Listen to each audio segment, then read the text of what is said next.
It's not difficult the automations that you can do. I literally create my drip systems with ChatGPT. Drip campaign, literally, this is how you do it. And I know this is a total cheat, but I told it, this is what I want to accomplish. I need 7 total messages. I want to alternate between text and email. It's going to be every 2 to 3 days.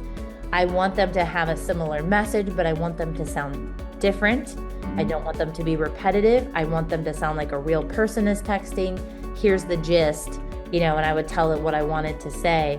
I would tell it to use tactics of Jeremy Minor, because ChatGPT will know enough to do that. But I literally create my drip systems with ChatGPT. It's not difficult the automations that you can do.